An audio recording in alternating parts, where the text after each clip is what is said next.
Olá pessoal, sejam bem-vindos à nossa devocional do Salmo 1 e agora nós vamos enfatizar os versos 3 e 4. Diz assim o texto: Ele, o homem bem-aventurado, ele é como a árvore, plantada junto à corrente de águas, que no devido tempo dá o seu fruto, e cuja folhagem não murcha, e tudo quanto ele faz será bem-sucedido. Verso 4. Os ímpios não são assim, são, porém, como a palha que o vento dispersa. Bom, primeiramente, eu tenho que trazer aqui a memória de que o Salmo 1, eu vou dizer assim, com exceção do Salmo 23, talvez o Salmo 1 é o que é mais assim do imaginário, coletivo em relação à imagem. E por que a gente fala imagem? Porque o Salmo 1 sempre é conhecido assim como o Salmo do caminho. Há dois caminhos, o caminho do justo e o caminho do ímpio. Há dois tipos de pessoas, o sábio ou bem-aventurado, o justo, ou o ímpio, o pecador, ou escarnecedor. Então, um salmo assim que traz uma imagem. Que imagem que é essa? É a imagem do verso 3. E por quê?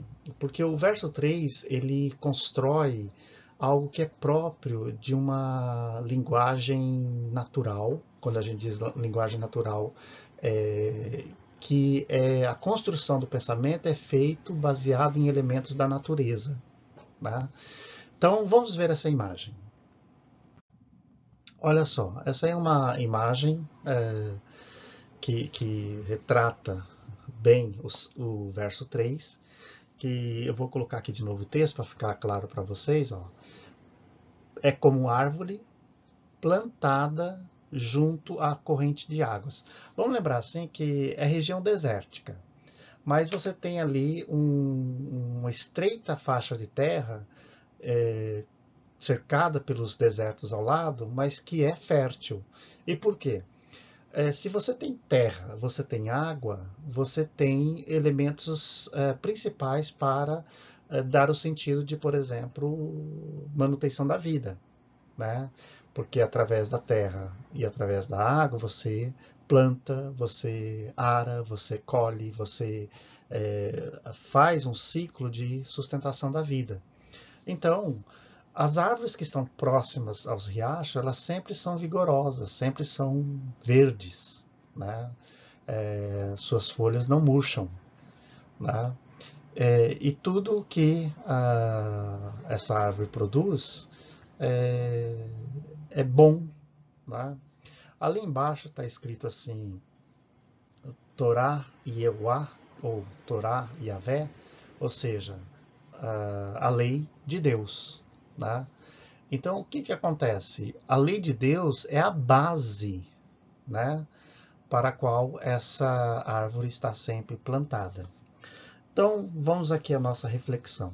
Bom, primeiramente, quando a gente fala assim, é árvore plantada junto à corrente de águas. Então, dá o sentido do cultivo. Uma mentalidade de alguém que vai cultivar, vai ali tratar de todos os elementos para que ela seja plantada, ela seja, vamos assim dizer, cultivada. Em seguida, diz assim que no tempo devido dá o seu fruto. Então fala de frutificação, fala de produção, vamos aqui dizer, dos resultados esperados. Você investe, investe, investe e você quer ver o resultado. Então chega esse momento de você colher os resultados. Depois diz assim, a folhagem, não murcha. Então dá o sentido de vitalidade, vigor, força. E por último, tudo que vai fazer será bem sucedido. Então é o sentido da eficácia. Ou seja, traz resultados, traz proveito. Tudo isso, pessoal, está em conexão com o sentido do que nós vemos lendo desde o verso 1, que é o ser bem-aventurado. Né? Então, o verso 3 traz essa imagem muito forte para contextualizar aqui o sentido da bem-aventurança. Então, o salmista, ele comparou, né, todo o sentido da prosperidade, da bênção, como sendo uma árvore. E essa árvore, ela tem todos os elementos necessários, primeiramente, para que ela seja vigorosa, ela foi cultivada, ela no tempo certo dá o fruto, e são frutos maravilhosos. Então, é assim que tem que ser a vida cristã. Né? Então, vamos agora para o verso 4. O verso 4 diz assim: os ímpios não são assim. Né? É engraçado que o ímpio aqui, ele foi feito só uma comparação. Né? Não fala assim sobre as outras características dessa comparação. Só diz assim: os ímpios são como palha que o vento dispersa. Eu vou colocar aqui, né, primeiramente, né, essa comparação que ele faz dos ímpios, literalmente a palha. Né? Eu vou trazer aqui uma imagem, né, que é essa aí. Ó. Eu peguei o trigo porque o trigo é o que mais está próximo dessa construção dos tempos bíblicos. O trigo, esse trigo aí, ó, os cachos, então eles têm os grãos, eles estão prontos para a colheita, são vigorosos, são frutíferos, né? Mas assim que, por exemplo, o trigo, ele a gente fala debulhado, ou quando ele é batido e solta os grãos, então vai sobrar a haste e essas casquinhas que a gente vai comumente chamar de palha. Então eu tenho aqui a imagem da palha, e é assim, a palha não serve para nada. Nesse contexto, porque em alguns outros a gente ainda chega a falar, mas é uma comparação que está falando em que sentido? Ó, o que sobra do ímpio? A palha. Só que mesmo sobrando, ela não é consistente. Simplesmente ela se dispersa. A ideia que se tem é assim, por exemplo, deixa eu até colocar aqui, né? Muitas vezes a produção é tão grande que a família não dava conta de beneficiar, ou seja, de tratar a colheita em tempo recorde. Então, o que normalmente eles faziam?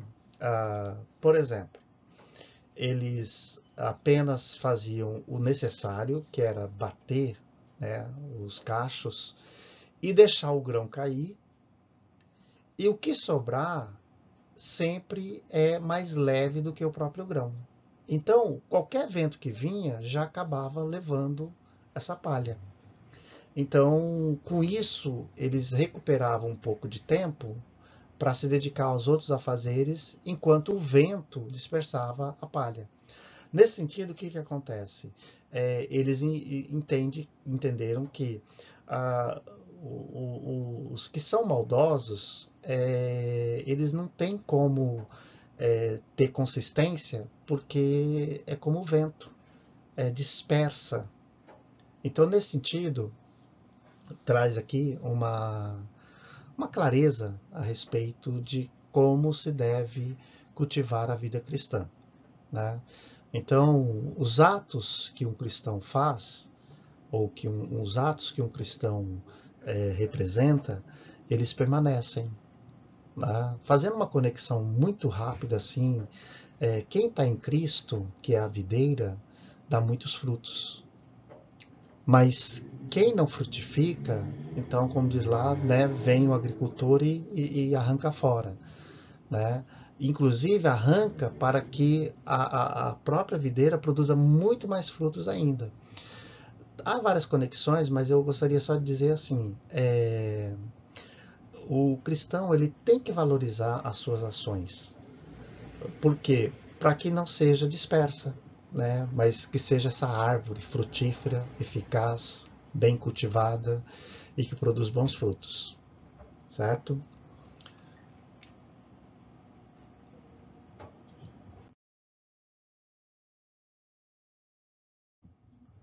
Com isso, pessoal, vamos ver qual é a verdade que nós temos nesse verso 3 e 4.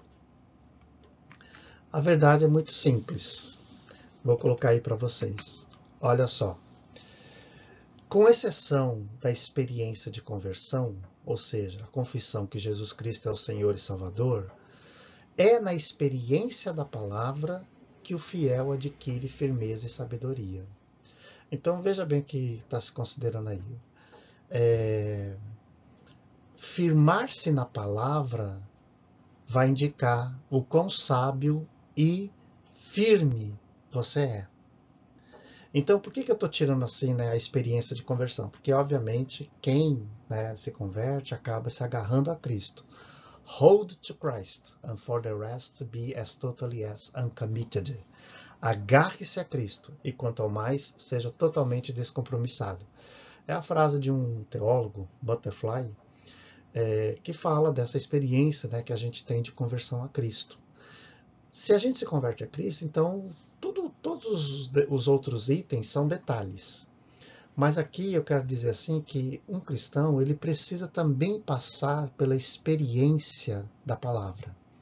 E a experiência da palavra é que vai dar a essa pessoa o sentido de firmeza, firmeza na fé, no caráter, no ministério, no desenvolvimento da vida e na sabedoria, principalmente que vai até ser interpretado, nossa, isso que você falou não vem de você, vem de Deus.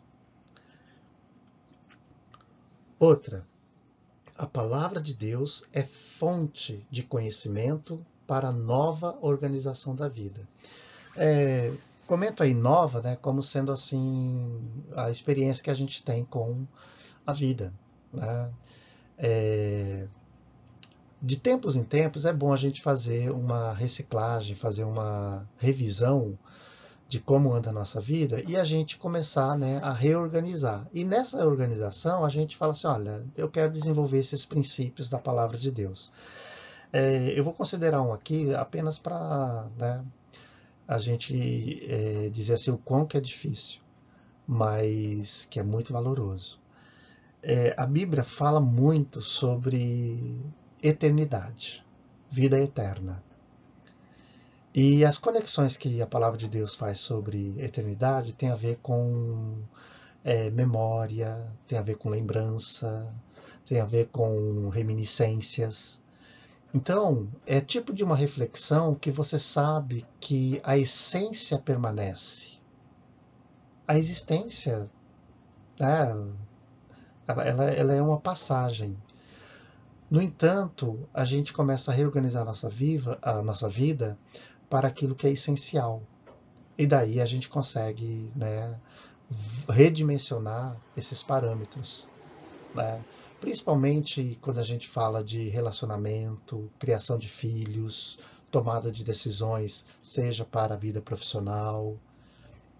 Tá ok? Próximo. Palavra de Deus é um tipo de currículo acadêmico, ou seja, um programa de ensino que nos forma, que nos educa, que nos garante a certeza, que nos garante a emancipação da liberdade, da vida, a construção do amor. Então a gente precisa se enculturar mais no conhecimento da palavra para que a gente se forme. Tá? E a promessa de ser próspero está em sintonia, está em sincronia, em conexão com o estudo da palavra de Deus. Isso eu já falei, então volto aqui mais uma vez dizendo assim que, né, que ser uma árvore sempre verde, frutífera, tem a ver com o estudo da palavra.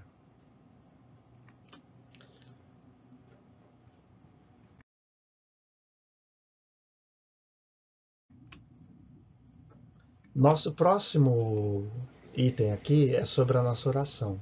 E é como eu sempre falo, é uma oração simples, porém profunda. Que a vida cristã de cada fiel seja plantada na palavra de Deus. Então, quando a gente diz assim, parece meio subjetivo, né? Plantada na palavra de Deus. Como é que a gente vai fincar a nossa vida na palavra de Deus? Tem várias maneiras, né? Mas eu digo assim que quando você tem um desejo, né, pela palavra, pelo estudo da palavra de Deus, você já está enraizando-se, você já está se direcionando. É muito comum as pessoas falarem assim, mas para eu entender melhor a palavra de Deus eu tenho que fazer curso de teologia. Bom, a bem da verdade, né, agora eu vou estar sendo meio assim, a gente tem um termo acadêmico que diz que é bias, meio preconceituoso no sentido acadêmico, né? Mas em outras palavras, assim, defender o meu lado. Na verdade, todo cristão deveria fazer teologia. Mas por quê? Porque teologia não é para ser pastor, para ser padre, não. Teologia é para a vida, né? Então, a teologia ajuda a nos aproximar da palavra de Deus. Né? Então, se fica aí o desafio. Se você acha que tem que fazer teologia, faça. Mas não é necessário. Né? Por isso que eu sempre digo assim, que as igrejas devem cumprir com o papel de conduzir as pessoas para o estudo da palavra de Deus. E agora nós vamos para esse ícone que é a nossa vida com a igreja. Então, vejamos aqui, ó. Autoconhecimento e desenvolvimento pessoal. Bom, eu acredito e sempre falo sobre isso, que a grande contribuição que o cristianismo traz para a vida humana é que a pessoa conhece a si mesma. O cristianismo, a fé em Cristo, faz com que a gente não consegue mentir para nós mesmos, para enganarmos a nós mesmos. Nós acabamos nos revelando para nós mesmos. E esse autoconhecimento ou essa autocompreensão, ela tem a ver com o nosso crescimento, o nosso desenvolvimento pessoal, a nossa maturidade, o nosso nível de sabedoria. E que aqui eu estou dizendo que precisamos nos autoconhecer, mas através da palavra de Deus. Eu considerei aí, né, o exercício mnemônico de repetição, de memorização, mas eu vou chamar a atenção aqui para uma coisa. Não muito antigamente, né, porque senão vão falar que eu sou dinossauro, mas a gente ia para a igreja e a gente decorava versículos. Né? Porque alguns até entendiam assim, não, decorar versículos é uma prática que o povo de Deus fazia e tal. Ah, é verdade, né? Você decorava versículos mesmo, mesmo porque, né, hoje se você não lembra de um texto, mas você sabe onde está, você vai lá procurar. Mas naquela época não tinha texto para todo mundo. Né? Texto, texto sagrado era um artigo de luxo. Por isso que a tradição oral era muito viva. Então, se você ficar repetindo, você memoriza. Mas eu vou falar aqui de um processo neurológico, né, que tem a ver com esse crescimento da palavra de Deus. Quando a gente decora, né, quando a gente memoriza, a gente registra esse conhecimento. Mas o exercício de memorização, ele pede para que você evoque, né, esse conhecimento. Então você tem que ficar repetindo. Né? O Senhor é meu pastor e nada me faltará. Aí no dia seguinte, o Senhor é meu pastor e nada me faltará. E de repente, pelo volume de repetição, ele acaba sendo, como o próprio nome diz aí, né, quase que um mantra. Né? Quando a gente fala mantra, viu, pessoal, não vai pensar coisas aí. Mantra é, na verdade, uma das etapas do exercício de memorização. Né?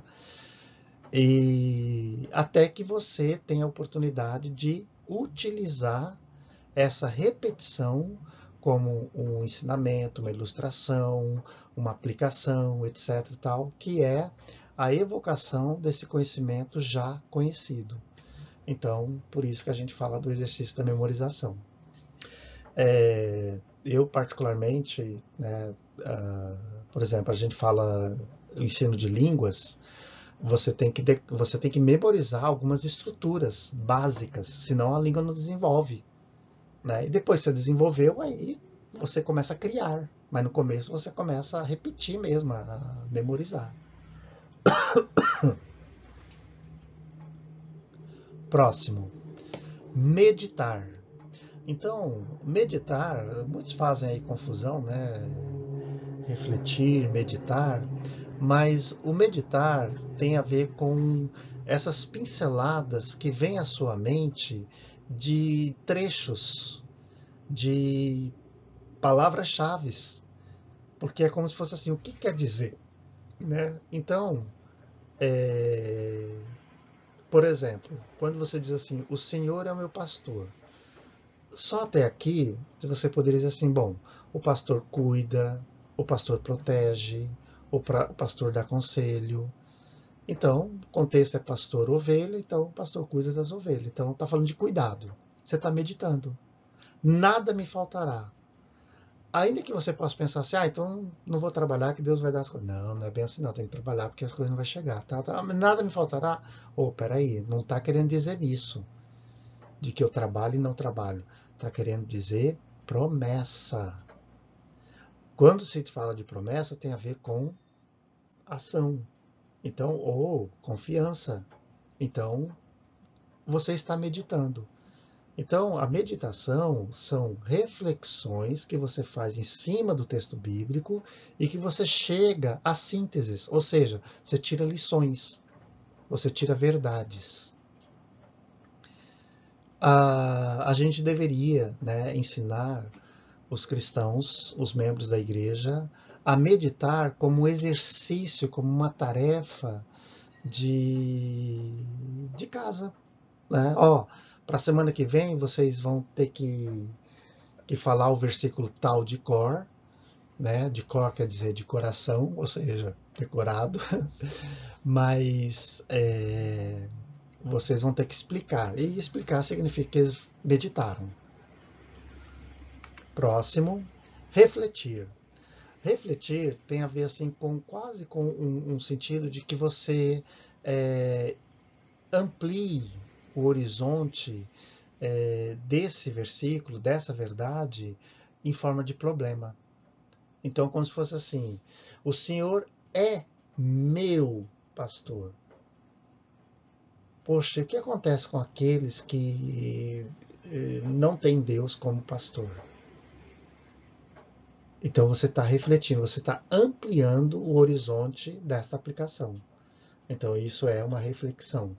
Ou mais ainda, alguém chega e fala assim: ô fulano, o que diz aqui quando fala assim, e o homem próspero é aquele que medita na palavra de Deus de dia e de noite.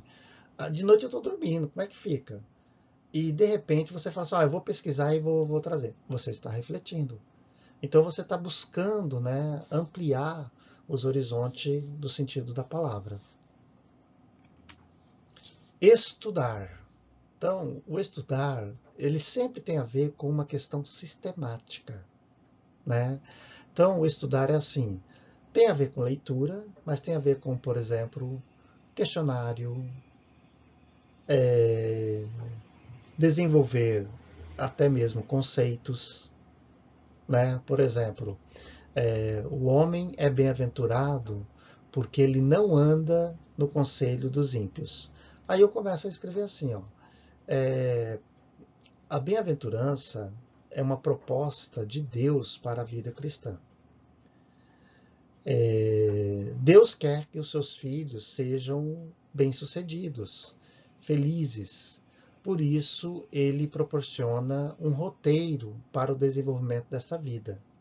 Você está estudando, você está produzindo textos, né? E daí você começa a dimensionar. Às vezes você fala assim, prosperidade, bênção. Eu quero estudar sobre um personagem bíblico. Eu vou pegar a vida, por exemplo, de Moisés. E eu quero levar para esse sentido da bem-aventurança, de ser abençoado. Aí começa a estudar. Você está fazendo o estudo da palavra de Deus. Aplicar. Talvez essa seja, né, a nuance, né, mais difícil. Bom, eu dou uma sugestão aqui. De tudo que você ler, estudar da palavra de Deus, primeiro de tudo, aplique à sua vida. Deixe que esse ensinamento, esse princípio, seja uma prática por você mesmo. Em outras palavras, assim, você se torna o foco do seu estudo, da sua aplicação. Você é o participante da sua experiência da palavra de Deus. E nesse sentido, você vai saber e você vai perceber como funciona e como funcionará na vida das pessoas ou na tua comunidade. Nesse sentido, o que acontece?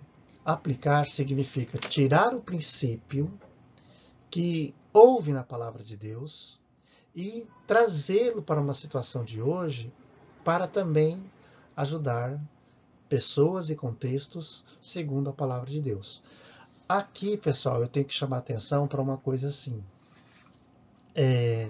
Muitas vezes é comum esse pragmatismo, tipo, acabou de ler e já quer aplicar e, na verdade, quer transferir aquele ensinamento rapidamente para o contexto de hoje, sem fazer as devidas atualizações. E quando eu digo isso, tem a ver com, vou aqui dizer, as devidas aplicações, releituras do contexto cristão. Então, nós temos métodos para poder fazer isso, né? Está lá na Bíblia. Se um olho te faz pecar, arranca-o, porque é melhor um cego, um caolho, do que alguém pecador. Bom, pequei, agora tem que ir lá e arrancar o olho. Veja bem, a aplicação ela está totalmente equivocada, né? O que acontece? Tem vários, mas eu posso falar de um método aqui. Então é assim, lá no texto bíblico foi feito um estudo e compreendeu-se o porquê daquele princípio. Então, a mensagem ela sempre vai ser uma mensagem para a emancipação da vida, a liberdade, o encontro com Deus. Você tem que trazer essas verdades para o contexto de hoje. O que muitas pessoas fazem é pegar o sentido cultural que tem naquela passagem bíblica e trazer para hoje. Por isso a gente vê muito simbolismo sendo trazido como sendo e colocado como sendo a vontade de Deus, e que às vezes não dá certo, né? Mas em outros momentos a gente vai falar sobre isso. Mas aplicar é aplicar a verdade da palavra, a verdade da essência da palavra para a vida da comunidade, a vida das pessoas. Sendo assim, pessoal, mais uma vez, obrigado. Dessa vez, como dito, né, ficou um pouco menor, mais legal a nossa devocional. Vejo vocês na próxima e última devocional. Grande abraço.